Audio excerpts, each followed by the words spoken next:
जी ने अपनी पाठशाला में आप सभी का स्वागत है। सबसे पहले सभी टीचर्स को मेरा प्रणाम। इससे पहले कि हम लोग क्लास आगे बढ़ाए, मैं आप लोगों को एक सूचना देना चाहती हूँ। नेक्स्ट क्लास 16 जून की क्लास नहीं रहेगी क्योंकि हमारी कुछ टीचर्स अवेलेबल नहीं है। तो 16 जून नेक्स्ट संडे हम लोग की क्लास नहीं रहेगी। नेक्स्ट क्लास रहेगी 23 जून को। चलिए क्लास प्रारंभ करते हैं। सबसे पहले मैं आमंत्रित करती हूँ जयश्री भाभी को। जय जिनेन्द्र। हम सबसे पहले नौकान महामंत्र की प्रार्थना से अपनी पाठशाला प्रारंभ करते हैं। नमस्कार मंत्र मंगल रूप है। संसार में जितने भी मंगल हैं, यह उन सभी मंगलों में सर्वश्रेष्ठ मंगल है। द्रव्य मंगल, दधि, अक्षत, कलश कभी अमंगल बन भी जाते हैं, किंतु नौकार मंत्र भाव मंगल होने से कभी भी अमंगल नहीं होता।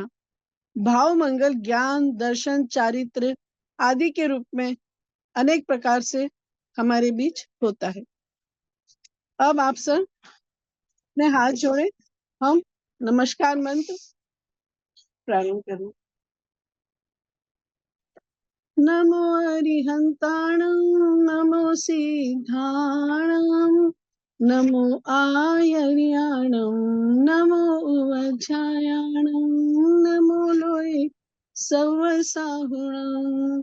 एसो पंच नमोकारो सव पावपणासनो, मंगलाणां च सवेसिं पद्मं हवै मंगलम्। नमो अरिहंताणं, नमो सिद्धाणं, नमो आयर्याणं, नमो उवज्झायाणं, नमो लोये सवसाहुणम्। एसो पंच नमोकारो सव पावपणासनो, मंगलम् च सवेसिं परमं हवै मंगलम्। नमो अरिहंताणं, नमो सिद्धाणं, नमो आयर्याणं, नमो वज्झायाणं, नमो लोये सवसाहुणम्। एसो पंच नमोकारो सव पावपणासनो, मंगलाणां च सवेसिं पद्मं हवै मंगलम्। अब आप सभी अपनी ध्यान मुद्रा से बाहर आए, आंखें खोलें और अब दोनों हथेलियों को आपस में रगड़कर अपनी आंखों पर इस तरह रख लें और सामान्य मुद्रा में आए। अब मैं मंजू भाभी को आमंत्रित करती हूँ कि वे नमोत्थुणम के बारे में आपको जानकारी। सभी को सादर जय जिनेन्द्र। अभी तक आपने सामायिक के 8 पाठों के बारे में समझा है। सामायिक के 8 पाठों के बारे में समझा है। सामायिक का 9वां पाठ नमोत्थुणम है। आज हम इस पाठ का महत्व समझेंगे और साथ ही अर्थ सहित उच्चारण भी करेंगे। नमोत्थुणम एक ऐसा शाश्वत स्तोत्र है जो अरिहंत और सिद्ध को ही समर्पित है। नमोत्थुणम को शक्र स्तव भी कहते हैं। शक्र शब्द का अर्थ इंद्र या शकेंद्र होता है। जब भी प्रभु का च्यवन या जन्म कल्याणक होता है, तब शकेंद्र नमोत्थुणम की मुद्रा में बैठकर नमोत्थुणम सूत्र की स्तुति करते हैं। इसका एक नाम और है प्रणिपात सूत्र। इसका अर्थ होता है अत्यंत विनम्रता एवं बहुमान पूर्वक अरिहंत सिद्ध की स्तुति करना। नमोत्थुणम का पाठ एक ऐसा पाठ है जिसमें केवल अनंत सिद्ध और अनंत अरिहंत दोनों को ही याद किया जाता है। नमो अनंत 24। जो अरिहंत सिद्ध वर्तमान काल में हैं, उन्हें भी नमन। जो भूतकाल में हुए हैं, उन्हें भी नमन। और जो भविष्य काल में होंगे, उन्हें भी नमन किया जाता है। अब मैं नमोत्थुणम का उच्चारण करती हूँ। नमोत्थुणम अरिहंताणम भगवंताणम आईगराणम तीर्थयराणम संयम सबुदाणम पुरीसुत्तमाणम पुरीससिंहाणम पुरीसवर पुंडरीयाणम पुरीसवर गंधहत्तीणम लोकोत्तमाणम लोकनाहाणम लोकहीयाणम लोकपैवाणम लोकपज्जोअग्राणम अभयदयाणम चक्षुदयाणम मगधदयाणम शरणदयाणम जीवदयाणम बोहिदयाणम धम्मदयाणम धम्मदेस्याणम धम्मनायगाणम धम्मसारहीणम धम्मावर चाऊरंत चक्रवटीणम दीवोत्ताणम शरणगई पैठाणम अपरिहय वर्णानम दंसनधराणम व्यटचौमाणम जिन्नाणम जावयाणम तिन्नाणम तार्याणम बुद्धाणम बोयाणम मुत्ताणम मोयगाणम सवनुणम सवदरिसीणम शिव मयल मरुव मणंत मखय मवाबाह मपुनरावित्ति सिद्धिगई नामधेयम ठाणम संपत्ताणम नमोजिणाणम जीवयाणम। नमोथुणम 2 बार बोला जाता है। पहले में ठाणम संपत्ताणम सिद्ध भगवान के लिए बोला जाता है और दूसरा नमोथुणम ठाणम संपावियु कामणम अरिहंत भगवान के लिए बोला जाता है। अब मैं इस पाठ का शब्दार्थ प्रस्तुत करती हूँ। नमोथुणम नमस्कार हो। अरिहंताणम भगवंताणम अरिहंत भगवान को। आईगराणम जो धर्म की आदि करने वाले हैं। तीर्थयराणम चतुर्विध संघ तीर्थ की स्थापना करने वाले हैं। संयम सबुधाणम दूसरों के उपदेश के बिना ही जो बोध प्राप्त कर चुके हैं। पुरुषोत्तमाणम पुरुषों में श्रेष्ठ हैं। पुरुष सिंहाणम पुरुषों में सिंह के समान निर्भय हैं। पुरीसवर पुंडरियाणम पुरुषों में उत्तम। पुंडरीक कमल के समान।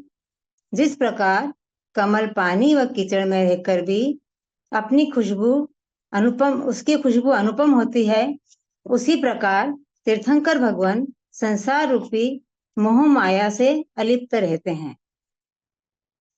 पुरीश्वर गंधहस्तिणम पुरुषों में उत्तम गंधहस्ती के समान होते हैं। लोकोत्तमाणम लोक में उत्तम है। लोकनाहाणम लोक के नाथ हैं। लोकहीयाणम लोक के हितकारक हैं। लोकपैवाणम लोक में दीपक के समान प्रकाश करने वाले हैं। लोकपज्जोअग्राणम लोक में ज्ञान का प्रकाश करने वाले होते हैं। अभयदयाणम 6 काय जीवों को अभय देने वाले होते हैं। चक्षुदयाणम ज्ञान रूपी चक्षु देने वाले होते हैं। मग्गदयाणम मोक्ष मार्ग बताने वाले होते हैं। शरणदयाणम शरण देने वाले होते हैं। जीवदयाणम संयमी जीवन देने वाले होते हैं। बोहिदयाणम बोधि देने वाले होते हैं। धम्मदयाणम चारित्र रूपी धर्म के दाता होते हैं। धम्मदेस्याणम धर्म का उपदेश देने वाले होते हैं। धम्मनायगाणम धर्म के नायक हैं। धम्मसारिणम धर्म रूपी रथ के सारथी हैं। धम्मवर चाउरंत चक्रवटीणम चारों गति का अंत करने वाले धर्म रूपी चक्र को धारण करने वाले होते हैं। दिवोत्ताणम द्वीप के समान रक्षक होते हैं। शरण गई पैठाणम जीवों के लिए शरण गति आधार प्रतिष्ठा देने वाले होते हैं। अपरिहय वर्णानम दंसन धराणम श्रेष्ठ ज्ञान दर्शन के धारक होते हैं। व्यटचौमाणम घाती कर्म से रहित होते हैं। जिन्नाणम जाव्याणम स्वयं राग द्वेष को जीतने वाले तथा दूसरों को जिताने वाले होते हैं। तिन्नाणम तार्याणम स्वयं संसार से तिरने वाले और दूसरों को तिराने वाले होते हैं। बुद्धाणम बोयाणम स्वयं ज्ञान पाए हुए और दूसरों को भी ज्ञान देने वाले होते हैं। मुत्ताणम मोयगाणम स्वयं कर्मों से मुक्त हैं और दूसरों को भी मुक्त कराने वाले होते हैं। सवनुणम सवदरिसीणम सर्वज्ञ हैं सर्वदर्शी हैं। शिवमयल कल्याणकारी एवं अचल होते हैं। मरुव मणंत मखय मवावहा, रोग रहित, अनंत, अक्षय एवं पीड़ा रहित होते हैं। मपुनरावृत्ति पुनरागमन रहित होते हैं, जहां जाकर वापस लौटना न पड़े। सिद्धि गई नामधेयम ठाणम सपत्ताणम, ऐसे सिद्ध गति नामक स्थान को प्राप्त ठाणम संपायु कामाणम नमो जिणानम जियव्याणम, स्थान प्राप्त करने के लिए कामना करने वाले जिनेश्वर भगवान को नमस्कार हो, जिन्होंने भय को जीत लिया है। धन्यवाद। आगम विरुद्ध कुछ कहा हो तो मिच्छामि दुक्कडम। अब संगीता जी आपको 3 मनोरथ के बारे में समझाएंगी। जय जिनेन्द्र। सभी को जय जिनेन्द्र। आज हम श्राविक श्राविकाओं के 3 मनोरथ के बारे में समझेंगे। हमें ये 3 प्रकार के मनोरथ या मनोभावना रोज प्रातःकाल सामायिक करते समय या सुबह या रात को सोते समय करने चाहिए। इसको करने से हम मोक्ष के द्वार तक पहुंच सकते हैं। हम साधुपन नहीं पाल सकते, तपस्या नहीं कर सकते, तो कम से कम हमें मन ही मन ये 3 मनोरथ रोज जरूर करनी चाहिए, जिससे हमारे कर्म हल्के हो सके और भविष्य के लिए हम शुभ संकल्प कर सके। भगवान महावीर ने स्थानांक सूत्र में इनका वर्णन किया है। पहला मनोरथ है परिग्रह त्याग का विचार करना कि हे प्रभु, मैं अनंत काल से अज्ञानवश महाआरंभ समारंभ द्वारा परिग्रह बढ़ाकर राग देश आदि कसायों के अधीन बनकर इस असार संसार में भटक रहा हूँ। जन्म जरा आदि व्याधि आदि दुख भोग रहा हूँ। कोई पुण्योदय से मुझे यह उत्तम शरीर, आर्य क्षेत्र, संपूर्ण इंद्रिया तथा जैन धर्म की प्राप्ति हुई है। ऐसी अनुकूलता के बाद भी मैं प्रमाद सेवन या आलस से यह भव हार न जाऊं, क्योंकि ये धन संपत्ति रूप परिग्रह मेरी आत्मा के लिए सबसे बड़ा बंधन है।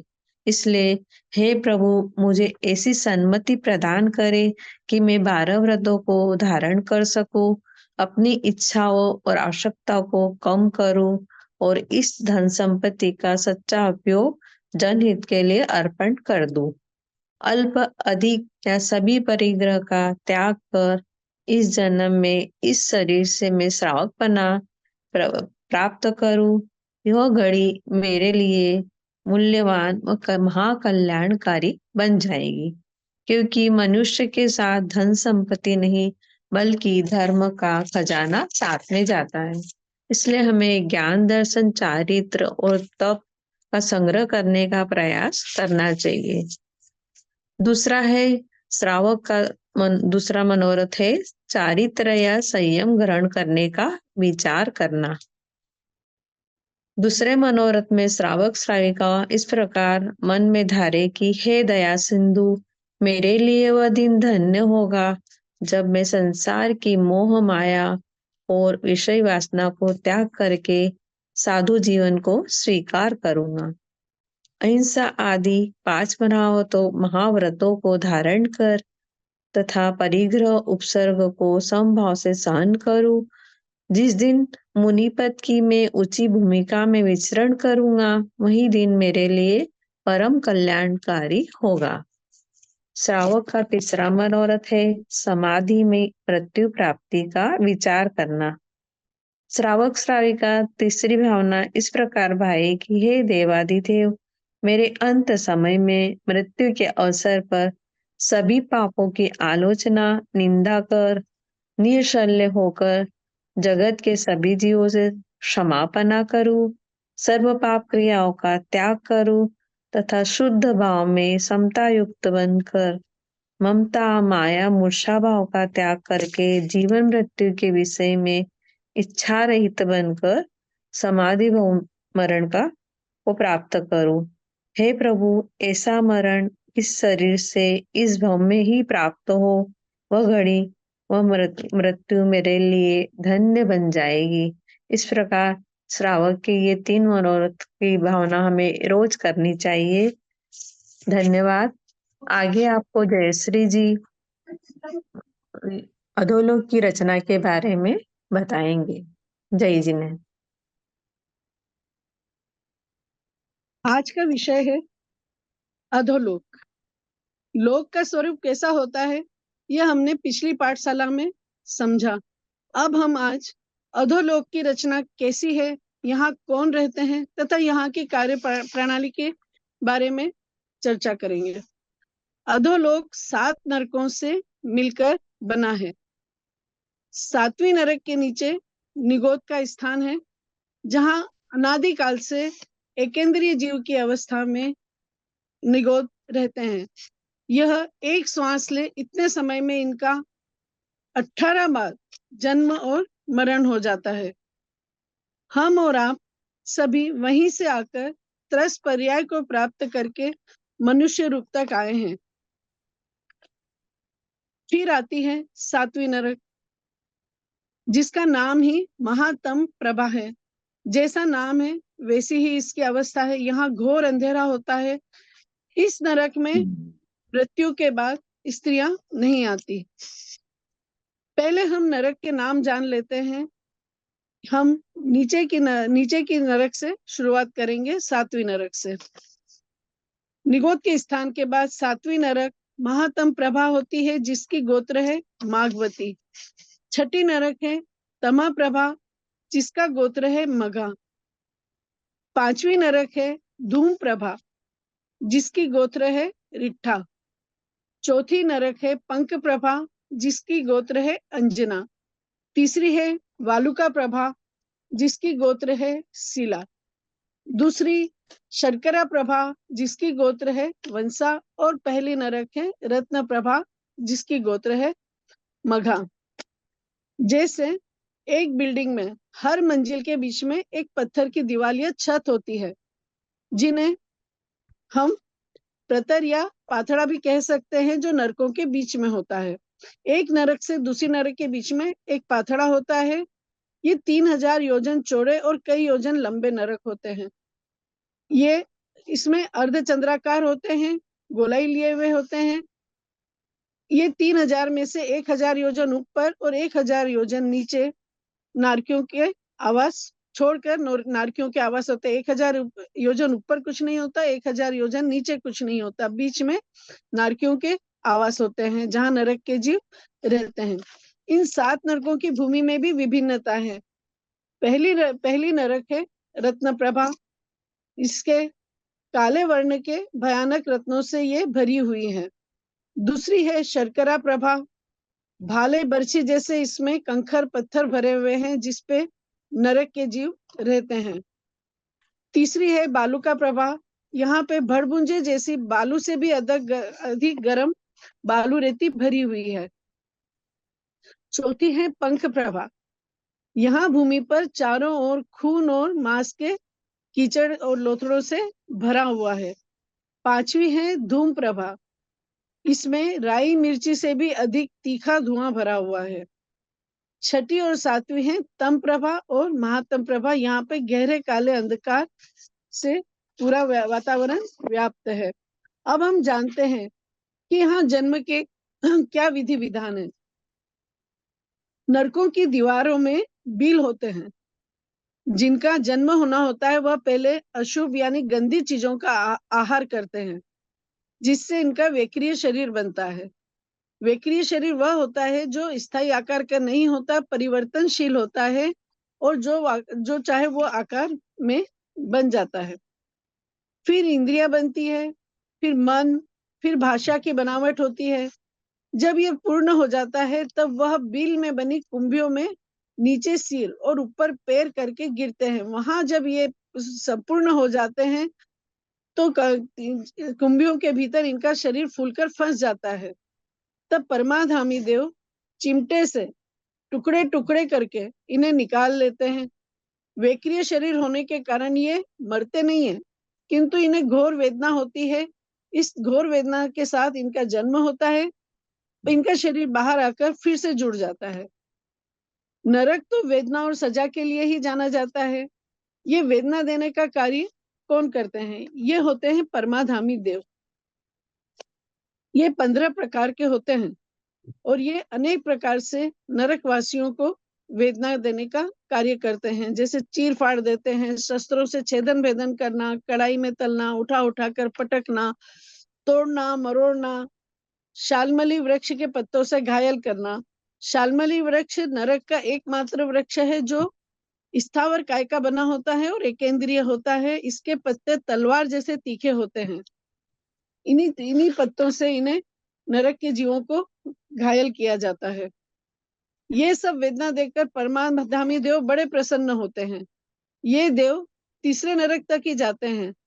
चौथे और पांचवें नरक में नरक के जीव आपस में लड़ते हैं और एक दूसरे को प्रताड़ित करते हैं, परेशान करते हैं।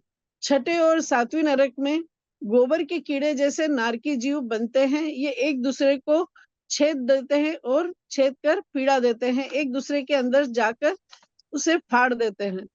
इन नरकों में 10 तरह की वेदना लगातार बनी रहती है। ये वेदना इस तरह है: अनंत भूख, अनंत प्यास, अनंत दुख, अनंत भय, अनंत गर्मी, अनंत शीत, अनंत रोग जैसी वेदनाएं होती हैं जिनकी हम कल्पना भी नहीं कर सकते। यहाँ पर 16 महारोग और 6,12,50,000 छोटे रोगों का सामना इन नारकियों को करना होता है। नरक में भी सम्यकत्व उत्पन्न हो सकता है। जिन नारकियों को नरक में संकित उत्पन्न हो जाता है वे नरक की वेदना को समभाव से सहन करते हैं और दूसरों को भी पीड़ा देने का कार्य नहीं करते। इस तरह वे अपने कर्मों का क्षय करते रहते हैं। प्रथम नरक के 12 आंतर होते हैं ऊपरी हिस्से में। जो 12 अंतरे मतलब 12 जो हिस्से होते हैं उसमें पहले और 12वें अंतरे को छोड़कर बीच के 10 अंतरों में यानी विभागों में भवनपति देव और उनका परिवार रहता है। दक्षिण दिशा में इनके 44 लाख भवन हैं और उनके इंद्र का नाम है चम्रेंद्र। ये और दक्षिण उत्तर दिशा में 40 लाख भवनों में भवनपति और उनका परिवार रहता है। उनके इंद्र का नाम है बलेंद्र। ऐसे बाकी अंतरों में भी वायु कुमार, नाग कुमार, विद्युत कुमार आदि 9 देवों का परिवार उत्तर और दक्षिण में रहता है। उनके भी इंद्र होते हैं। इस 64 इंद्रों में से 20 इंद्र भवनपति देवों के होते हैं। इस तरह अधोलोक की बनावट पूर्ण होती है और वहां के जीव का जीवन कैसा होता है ये हमने जाना। अगली पाठशाला में हम मध्य लोक और यानी तिरछा लोक के बारे में चर्चा करेंगे। अब मैं आशा जी से अनुरोध करती हूँ कि वे अर्जुन माली जी की जीवनी का वृत्तांत आप सभी को सुनाए। आशा जी को आमंत्रित करती हूँ। जय जिने। जय जिने। सभी को मेरा सादर नमन। आज हम कहानी के माध्यम से यह जानेंगे कि अनेक लोगों की हत्या करने वाला व्यक्ति भगवान की वाणी सुनकर उनके बताए मार्ग पर चलकर अपनी आत्मा का उद्धार करके किस प्रकार मोक्ष को प्राप्त कर लेता है। इसके लिए हम चलते हैं राजगृही नगर। वहां अर्जुन नाम का मालाकार अपनी पत्नी बंधुमती के साथ रहता था। नगर के बाहर उसका बहुत बड़ा उद्यान था। वहां के फूल तोड़कर माला आदि बनाकर वह अपनी आजीविका चलाता था। उस उद्यान में उसके कुल देवता मुद्गर पाणी यक्ष का प्राचीन मंदिर था। वह प्रतिदिन उस यक्ष की भक्ति पूर्वक पूजा अर्चना करता था। एक बार राजगृह नगर के 6 युवक उद्यान में घुस आए। उन्होंने अर्जुन माली को रस्सियों से बांध दिया तथा उसकी पत्नी बंधुमती के साथ दुराचार किया। इस कारण अर्जुन माली का खून खोल उठा, परंतु वह विवश था। तब उसने अपने कुल देवता को कोसना शुरू कर दिया कि मैं बचपन से आपकी पूजा उपासना करता आया हूँ, मैं विपत्ति में हूँ, फिर भी आप मेरी सहायता नहीं कर रहे हैं। आप पाषाण की तरह निश्चेष्ट हैं, आप में सत्व नहीं है। अर्जुन की तड़प भरी पुकार सुनकर यक्ष मुद्गर लेकर अर्जुन के शरीर में प्रविष्ट हो गया। उसके बंधन टूट गए। उसने तुरंत उन 6 पुरुषों और अपनी पत्नी इन 7 की हत्या कर दी। फिर भी उसका क्रोध शांत नहीं हुआ। वह प्रतिदिन 6 पुरुष और इस एक स्त्री की हत्या करने लगा। चारों ओर अर्जुन का आतंक छा गया। राजा सैनिक ने घोषणा करवा दी कि नगर के बाहर कोई नहीं जाए। वहां उनकी जान को खतरा हो सकता है। इस प्रकार 5 माह और 13 दिन बीत गए। उसने 1141 लोगों की हत्या कर दी। तब विचरते हुए भगवान महावीर राजगृह के बाहर गुणशीलक उद्यान में पधारे। सभी लोग भगवान के दर्शन करना चाह रहे थे, लेकिन सभी डर रहे थे। वहां सुदर्शन नाम के एक सेठ रहते थे। वे रिद्धि संपन्न, शरणोपासक एवं नव तत्व के ज्ञाता थे। उन्होंने विचार किया कि भगवान नगर के बाहर उद्यान में पधारे हैं, मुझे उनके दर्शन करने अवश्य जाना चाहिए।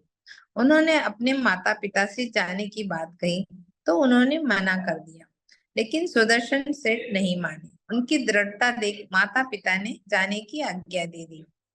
सुदर्शन सेठ को आता देख मुद्गर पाणी यक्ष कुपित हुआ। वह उनको मारने के लिए आगे बढ़ा। अर्जुन को यानी यक्ष को अपनी ओर आता देखकर सुदर्शन जरा भी भयभीत नहीं हुए। उन्होंने अरिहंत सिद्ध भगवान को वंदन नमस्कार किया। उपसर्ग से मुक्त होने का आगार रखकर सागारी संधारा धारण कर लिया। अर्जुन का मुद्गर उठा का उठा रह गया। सुदर्शन की सौम्यता के समक्ष अर्जुन की क्रूरता परास्त हो गई। वह भूमि पर गिर पड़ा। यक्ष ने अर्जुन का शरीर छोड़ दिया तथा मुद्गर लेकर चला गया। उपसर्ग समाप्त जानकर सुदर्शन अपनी प्रतिज्ञा से निवृत्त हुए। उन्होंने अर्जुन को उठाया। अर्जुन ने पूछा कि आप कौन हैं और कहाँ जा रहे हैं। तो सुदर्शन सेठ ने कहा कि मैं सुदर्शन नामक शमनोपासक हूँ, नव तत्व का ज्ञाता हूँ। मैं भगवान महावीर के दर्शन के लिए जा रहा हूँ, तुम भी साथ चलो। अर्जुन उनके साथ भगवान महावीर के दर्शन करने जाता है। भगवान की वाणी सुनकर उन्हें वैराग्य जग जाता है। वह दीक्षा ले लेता है, साथ ही बेले बेले तपस्या का पचकान ले लेता है। पारने के दिन अर्जुन अंगार गोश्री के लिए जाते हैं तो लोग कहते हैं कि इसने मेरे भाई को मारा है, पिता को मारा है, पति को मारा है। ऐसा कहकर लोग उन्हें मारते पीटते हैं, उनका तिरस्कार करते हैं। पर वे अर्जुन अंगार उन लोगों पर मन से भी द्वेष नहीं करते हैं। उनके द्वारा दिए गए परिश्रमों को समभाव से सहन करते हैं। ये क्षमा भाव धारण कर विचरने लगे। जो मिलता उसी में संतोष कर संयम जीवन का निर्वाह करने लगे। भगवान महावीर ने संस्कार बुद्धि की प्रक्रिया द्वारा क्रूरता के उस दैत्य को समता का देवता बना दिया। इस प्रकार अर्जुन अंगार ने तप संयम से अपनी आत्मा को भावित कर 6 महीने में चरित्र धर्म का पालन किया और 15 दिन की संधारा संलेखना लेकर सिद्ध बुद्ध हुए, यानी मोक्ष को प्राप्त किया। इस प्रकार उन्होंने सभी कर्मों का क्षय करके अपने महान लक्ष्य को प्राप्त किया। हम भी इसी प्रकार संभाव पूर्वक जीवन जीकर मोक्ष की ओर आगे बढ़े। धन्यवाद। अब संगीता जी जैन आपको एक प्रार्थना सुनाए। जय जी। जय जिनेन्द्र। ये नवकार मंत्र की प्रार्थना है, आप सब साथ में बोलेंगे। जय अरिहंताणम स्वामी, जय अरिहंताणम। भाव भक्ति से नित प्रतिभाव, भक्ति से नित प्रति प्रणमो सिद्धाणम। ओम जय अरिहंताणम। दर्शन ज्ञान अनंता शक्ति के धारे हो स्वामी, शक्ति के धारी। यथा ख्यात समकित है, यथा ख्यात समकित है, कर्म शत्रुहारी। ओम जय अरिहंताणम। हे सर्वज्ञ सर्वदर्शी, बल सुख अनंत पाए हो स्वामी, बल सुख अनंत पाए। अगुरु लघु अमूरत, अगुरु लघु अमूरत, अव्यय कहलाए। ओम जय अरिहंताणम। नमो आयरियाणम 36 गुण पालक हो स्वामी, 36 गुण पालक। जैन धर्म के नेता, जैन धर्म के नेता संघ के संचालक ओम जय अरिहंताणम। नमो उवजायाणम चरण करण ज्ञाता हो स्वामी चरण करण ज्ञाता। अंग उपांग पढ़ाते अंग उपांग पढ़ाते ज्ञान दान दाता ओम जय अरिहंताणम। नमो लोये सब साहुणम ममता मदहारी हो स्वामी ममता मदहारी। सत्य अहिंसा अस्तेय सत्य अहिंसा अस्तेय ब्रह्मचर्य धारी ओम जय अरिहंताणम। चौथ मल कहे शुद्ध मन जो नर ध्यान धरे हो स्वामी जो नर ध्यान धरे। पावन पंच परमेष्ठि पावन पंच परमेष्ठि मंगलाचार करे ओम जय हरिहंताणम। जय हरिहंताणम स्वामी जय हरिहंताणम। भाव भक्ति से नित प्रति भाव भक्ति से नित प्रति प्रणमु सिद्धाणम ओम जय अरिहंताणम। धन्यवाद। अब आपको आशा जी मंगल पाठ का श्रवण कराएंगे। जय गुरुदेव। अब मैं आपको मंगल पाठ सुनाती हूँ। इसी के साथ ही हमारी पाठशाला का समापन। गुरुदेव की आज्ञा से चत्तारी मंगलम अरिहंता मंगलम सिद्धा मंगलम साहु मंगलम केवली प्रणतम धम्मो मंगलम। चत्तारी लोकुत्तमा अरिहंता लोकुत्तमा सिद्धा लोकुत्तमा साहु लोकुत्तमा केवली प्रणतो धम्मो लोकुत्तमा। चत्तारी शरणं पवज्जामि अरिहन्ते शरणं पवज्जामि सिद्धे शरणं पवज्जामि साहु शरणं पवज्जामि केवली प्रणतम धम्मम शरणं पवज्जामि। अरिहंतों का शरणा सिद्धों का शरणा साधुओं का शरणा केवली प्रवृत्त दया धर्म का शरण। चार शरणा दुर्गति हरना और अन शरणा कोई जो भवी प्राणी अदरे अजर अमर। धन्यवाद।